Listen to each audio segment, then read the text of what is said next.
Hello, YouTube friends. I know that I've been gone for quite some time, and I apologize for the long absence.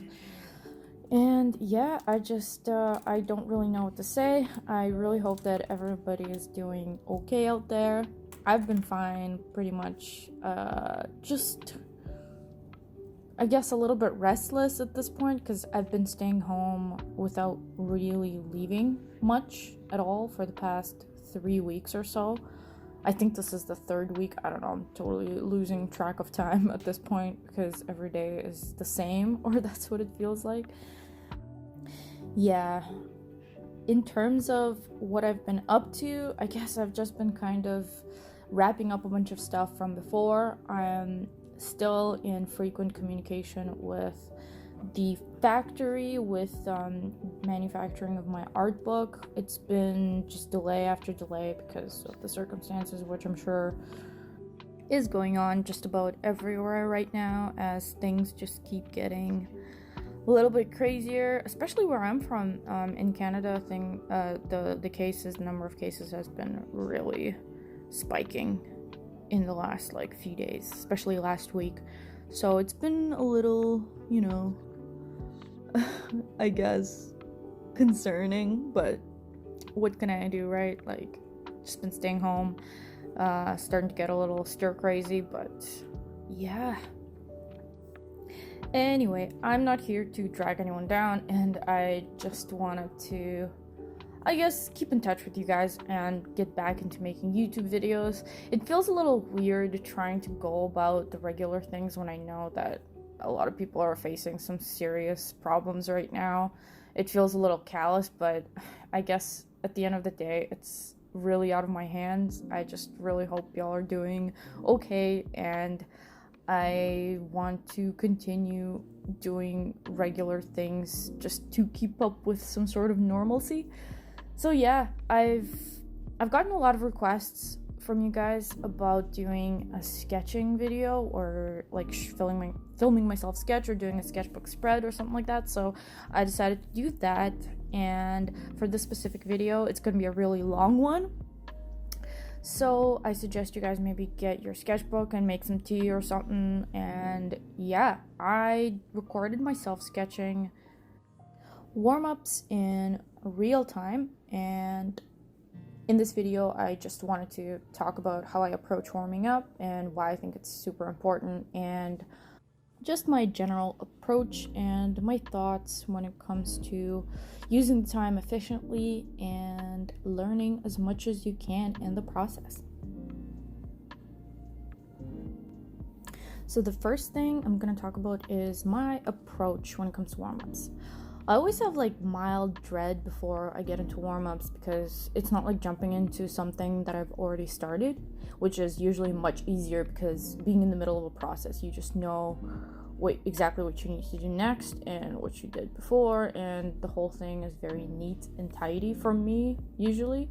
For warm-ups, I always have to come face to face with my rust, and since I often use pose references, which is a lot more useful than just drawing from imagination or memory or whatever for warm-ups specifically, I can usually tell exactly how rusty I am immediately. So it's almost as bad as just starting a drawing without a concrete plan, sitting down and trying to doodle something random, whatever comes to mind. I don't really do that. I avoid doing it at all costs because it creates art block for me often, because not having a plan, I tend to start drawing something that is the epitome of all my comfort zone things, I guess, and it ends up just being something super boring, and it's not a good time. Anyways, the first step for me usually is finding some references that meet a certain criteria. So that would be poses that aren't too unnatural, difficult, or too easy. So if the pose is super unnatural, it is of no use, in my opinion, because you are best off using actual photos as opposed to 3D generated poses, I think. Like, those can be pretty good in general, but I feel like it's safer to use photos, because if it's an actual person, then, you know, the chances of it being a more natural pose are a lot higher. I think the best resource to find for stuff like this is photo shoots of people modeling specifically for artists. There's actually an abundance of photo shoots like that on Pinterest, and a lot of them I notice come from stock accounts on DeviantArt, where people make like photo shoots with specifically with artists in mind. So they take a bunch of photos in some sort of using like a theme, or it doesn't even have to be anything complicated. It could just be like a person sitting down, or a person with a baseball bat, like striking a bunch of poses. So the thing that I find that's really good about poses like that is you can instantly tell what's going on, or what action you're trying to communicate with the drawing or with the pose, which is of the most use to you, because as an artist, obviously predominantly you're trying to communicate, for me personally, as a character artist predominantly, I'm always trying to communicate the character's personality, which is usually done through the pose. It's like the first thing that you register in like the face and facial expressions, so a lot of it is just communicating some sort of basic action, which is why I don't necessarily like using references like models just doing a gorgeous photo shoot of, you know, trying to show off some sort of outfit. Those are amazing to look at. I just don't think they make the best references, because usually the what the photos are trying to communicate is not an action, it's just decorative, and it is of no use for this specific activity. I also try to avoid photo shoots that are like super theatrical or unnecessarily dramatic for this purpose. What I'm referring to specifically is like, you know, those photo shoots where it's some crazy shot of a person like falling, or in a very dramatic pose. I think those can be super useful for other specific purposes, like trying to study folds, or like really getting to the anatomy, like those super intense dancer photos, or super fit people with all the muscles like bulging and things. Those are very useful for other reasons, but I guess right now I'm just trying to explain what kind of stuff I tend to avoid for warm-up poses specifically, and that would be one of those things. Basically anything that hints at some sort of narrative and has some sort of clear action is the best to use for warm-up sketches for me personally. If the pose is too easy, it also gets boring, so you might want to avoid anything that is very familiar to you, or like some sort of basic pose that you've drawn like a million times for warm-ups. And you basically got to keep it in the zone where it's just new enough to be engaging and just difficult enough to be fun, which is why I often can get seriously stuck on finding references. So that's another one of those big pitfalls that I try to avoid, is like just getting stuck scrolling through Pinterest for hours before even getting to warm-ups at all. See, there's another thing. So while drawing these warm-ups, I always have several subconscious goals, since I'm at a point where I'm not necessarily focusing on learning proportions. I'm concerned about making the drawings satisfying to look at, and they need to look good. I know that it's like a really weird thing to kind of talk about, and it's hard to explain, but it's one of those things that will make it, it'll just bring me enthusiasm that I need to carry me through work for the next few hours, or several hours sometimes. Which is why I just listed all the criteria mentioned beforehand, because I know that it seems super complicated. It really isn't. Like, this isn't something that I sit around pondering about. It's just that at this point I've wasted enough hours trying to look for the perfect references or whatever, that now I kind of know generally what I tend to look for that helps me the most during the warm-up process. So yeah. I'm just gonna backtrack slightly and talk about what I mean when I say I need the drawing to look good. So I know that it's a bit of an obscure statement, but I'm gonna try to explain as best as I can what I mean when I say this. I'm at a point basically in my career where I think I've been hired enough times to feel like I don't need to prove myself, if you know what I mean. I feel like I meet some sort of hireable criteria, and that has helped me gain a lot of confidence in my own vision and my own judgment calls. So I'm gonna tell you a little bit of what I strive for when I draw in a general sense. It's basically all about appeal. And why is that? It's because appeal is just so much bigger than a drawing being anatomically correct or technically correct or realistic or properly executed. And I mean, you have to take all of this with a grain of salt, obviously, because there is a minimum standard, I think, for all those things that needs to be met before you can really focus on appeal solely. But it's not necessarily something that has to wait either. So appeal is outside of those things. I actually do think that a good sense of what's appealing or how to create appeal can be somewhat innate to people, but I do think that it's learnable as well. And that's where a lot of basic art fundamentals come in, like color theory and composition and balance. I do believe that those things are technical ways that have been figured out by artists for centuries to create appeal in art. They're significantly less boring in practice than in theory, I'll tell you guys that much. Because I know personally that when I was in school and trying to learn fundamentals, they can seem really dry because there's a lot of like theoretical explanations as to why certain things look good and why certain things don't. They are 100% valid and they're very important to learn, but I think maybe thinking about it from a less dry perspective can really help learn things a little bit more hands-on, I guess. I know that I mentioned color theory and composition and stuff like that, and I'm obviously not going to talk about any of that in this video because I'm only talking about warm-up sketches. So I guess I'm gonna stick to human anatomy more than anything. So yeah. Okay, so here are the basic things that make a drawing satisfying to look at to me. In this case, applying to only sketches. So these things are sense of life and movement, clarity of shapes, flow of lines, and above all, it must look like it wasn't difficult to draw.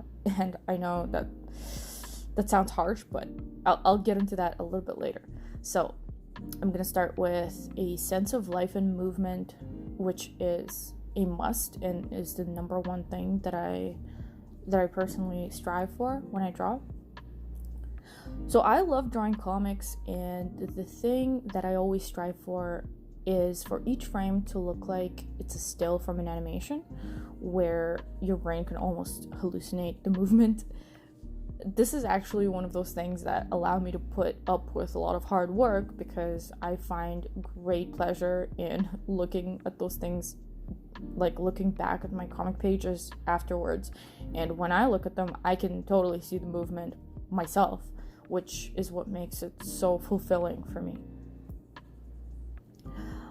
So yeah, this sense of movement pertaining to warm-up sketches can be achieved with swift and smooth lines and slight exaggeration of the poses.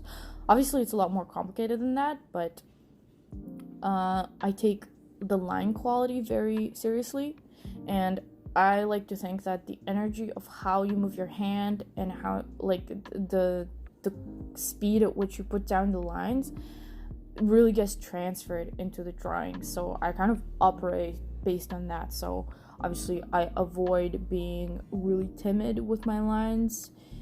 I don't think I've ever actually been timid with them though. So this is something that's kind of really different for everybody. for me personally, my biggest issue when I started to take drawing more seriously and learn was to slow down and to stop like frantically putting down quick lines haphazardly. So for me, it was an issue of having to slow down. For some other people, I think it's the opposite, which is totally fine. Everyone has like a different approach, and obviously I'm only talking about it from my point of view, which is why none of this is like a solid rule that has to be like, there are essentially no there's no right like there's no single right approach. So this is just one of many. I just hope you guys keep that in mind. Yeah, so one quick tip is, I do believe that drawing on large paper can really help with line quality, especially when you use a different medium like a Conte crayon. I don't know if you guys know what that is, but it's kind of like this. It's kind of like chalk, I guess, but it's a little more dense and it doesn't crumble as easily.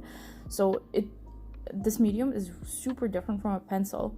But if you learn how to make really quick, swift, energetic lines using the movement of your entire arm in large format, afterwards, I found it seems very easy with a pencil or pen. Maybe it's just my experience, but using such a difficult medium like Conte on huge paper made me struggle a lot, and you have to even hold it very differently from a pencil. But going back to a pen or pencil afterwards was like going on autopilot mode, just because of the difference, I guess. I don't really know how to explain it any better than that, but I would really recommend trying to use large newsprint and doing some life drawing with a Conte or what else? I don't know, like charcoal.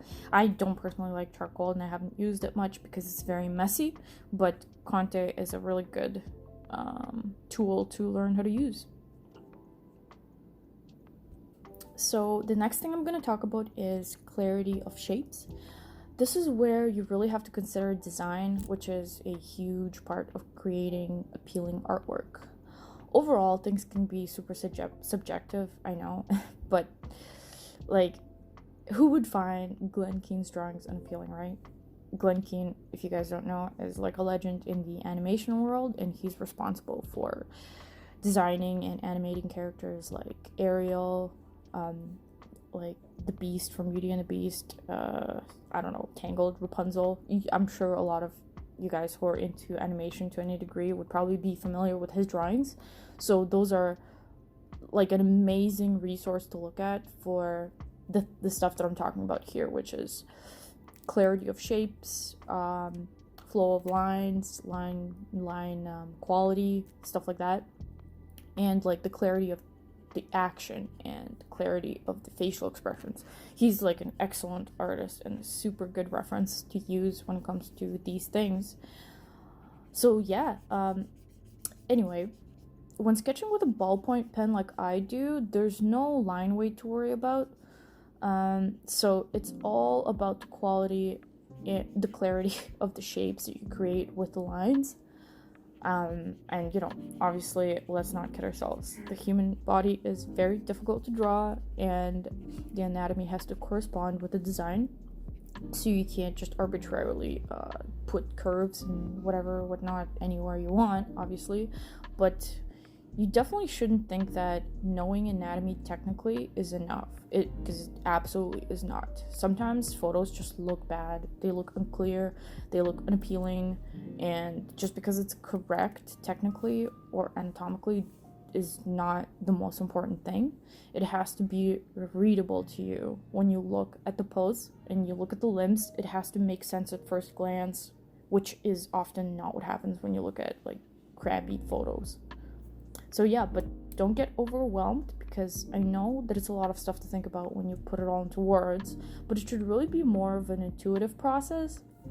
When you make a shape, I tend to look at it this way. Does it look beautiful? Does the line look satisfying for me to look at?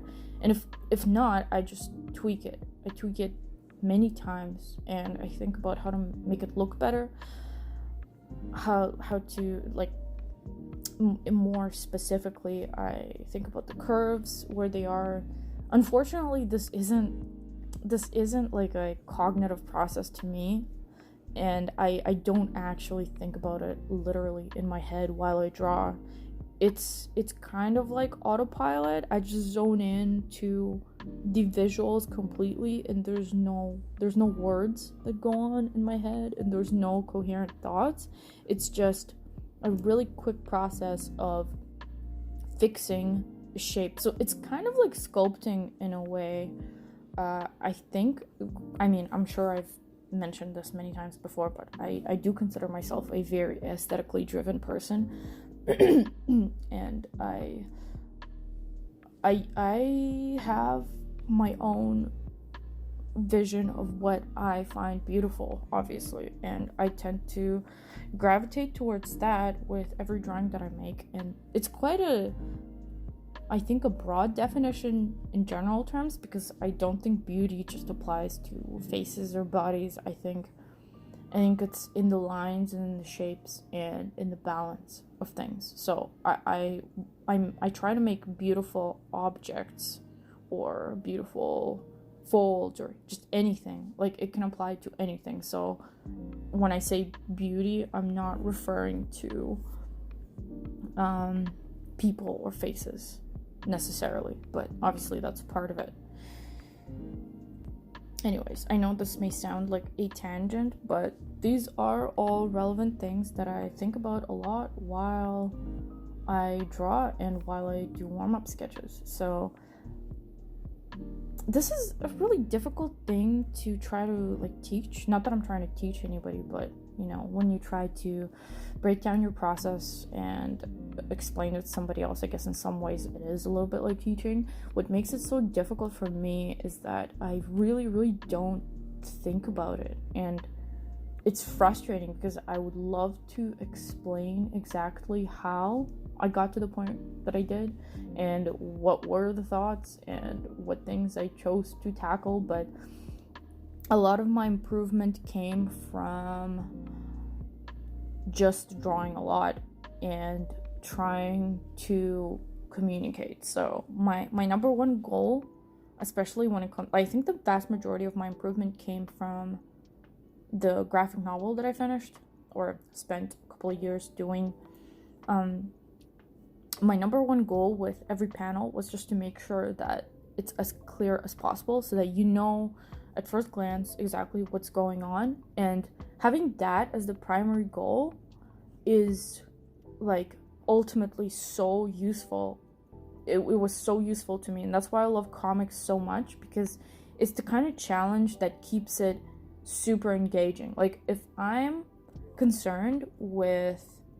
biggest concern is the story and communicating the emotion and the action that's going on in the story, drawing becomes kind of secondary. So it becomes a tool to use in order to communicate whatever it is that I'm trying to.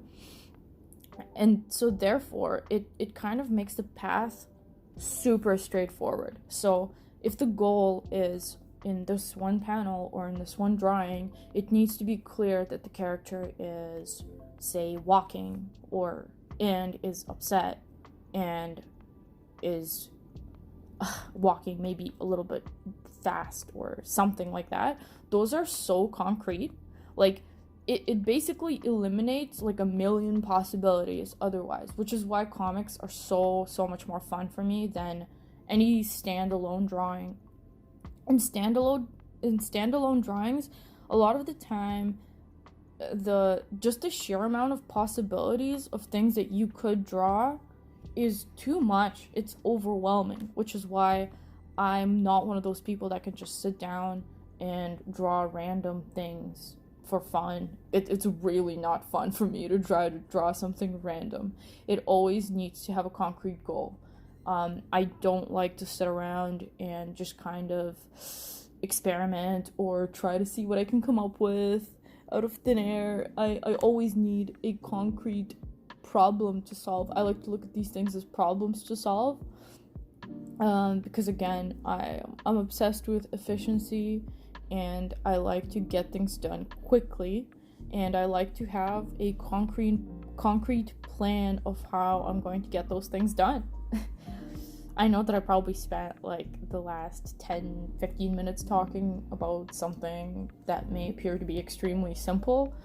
I think in some ways it is simple, but in other ways maybe it's something that people might not understand. Like I remember seeing, like, over the years that I've been posting art, like people asking how I improve, or how did I learn anatomy, or how did I do this, or how do I keep drawing without losing I don't know, enthusiasm, or how do I deal with trying to improve, or how did I deal with not being very good at first. It's all, I think it all really does come down to setting the right goal. Like, to me, getting better at drawing is not the right goal. Improving at art, learning how to draw anatomy, like, those aren't the right goals. They're sub goals, you know? Because to me, like, trying to get better at drawing, it's like trying to get better at life. Sure, you know, that's so nebulous. Like, that doesn't mean anything. Like, when people, like, sometimes I get, very often actually, I get people who private message me, DM me on Instagram, or send me like an email asking for tips on how to improve at art. It's like, you might as well ask, I can't even think of an analogy to this. And of course I don't blame people. Like, I don't have any contempt for those people whatsoever. I know that they're just interested in art and they want to improve, obviously, like everyone does. But I really do think that it's just not, like, wanting to learn tips on how to get better at art is not going to get you anywhere, because there's absolutely there's no clear path there. I really think that actual improvement requires a proper philosophy in place, something to help you keep going in the right direction and wasting as little time as possible. And I think switching the goal to, like, for instance, my goal is to be able to communicate emotion and action clearly. Like, that is a concrete goal. And in order to do that, you have to learn a million things. Like, you have to know anatomy. You have to know, like, for instance, if I want to create effective artwork with atmosphere and mood, that's a very solid goal. And that's a goal that I can get excited about, because drawing something that clearly communicates just the feeling of sadness or melancholy or something like that.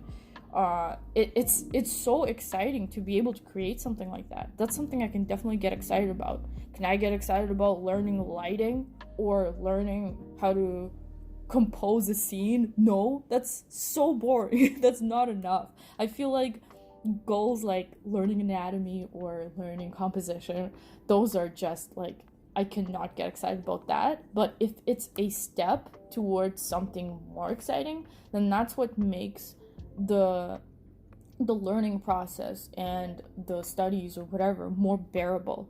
Like, I find studies like super boring. I gotta be honest with you guys. Like, when I was in school for animation in Sheridan, I liked life drawing. Like, I can't say I didn't like life drawing, but to me, to sit there for 3 hours and just draw anatomy, like learn anatomy, or some people did it 6 hours. Like, you have the class and then you have like the extra 3 hours at night, like in the evening, to go for another life drawing section that's open to anybody.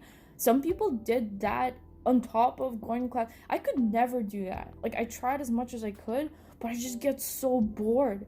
So for me, it was impossible to just focus on improvement, which is why I guess I went on a super long rant or tangent about how important it is to set the right goal for yourself in order to improve in art. Because at the end of the day, like, you are going to improve. It's just, it's a lot more fun to do it with a goal that actually makes you excited, if you know what I mean.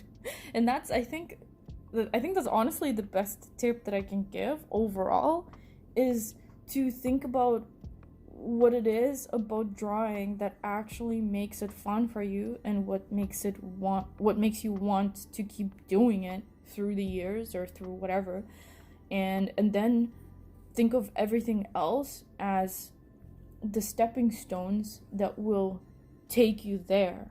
So learning anatomy is just a stepping stone. Like doing warm-ups and doing all this other boring shit, it's a stepping stone, and it's necessary. And when doing warm-ups, when you pick a goal, like trying to make a clear pose or like a clear facial expression, those things are what, to me, like make it easier to get through the hard work that's necessary in order to create just satisfying artwork to look at eventually. So yeah, I mean, I guess this is a pretty good place to wrap this up. I hope it wasn't too boring for you guys, and I know that it's been probably rough staying at home, and I'm sure a lot of you are going stir crazy like I am, but I just hope this video helped you learn something new and have something slightly more interesting in the background than whatever else there might be than silence. I don't know. Yeah, so thank you so much for watching my video, and I will make more soon. It's been a little difficult for me to get around to recording audios because my boyfriend's around all the time, and I do have like a mental block of sitting there and talking to my phone. I don't know, it's just this weird when other people around me. But I saw a good friend of mine, Chris Hong, post a video, and she talked about the same thing, and she managed to do it, so I'm gonna try to take her as an example and do the same thing, hopefully one of these days. He's not home right now, which is why I'm recording this video. But yeah, I'll see you guys in the next one, and please let me know in the comments what you think about this topic, what you think about learning how to get better, and what your artistic goals are. I'd love to know, and I'd love to respond to as many of you as I can, especially with all this free time on my hands now that I can't leave the house.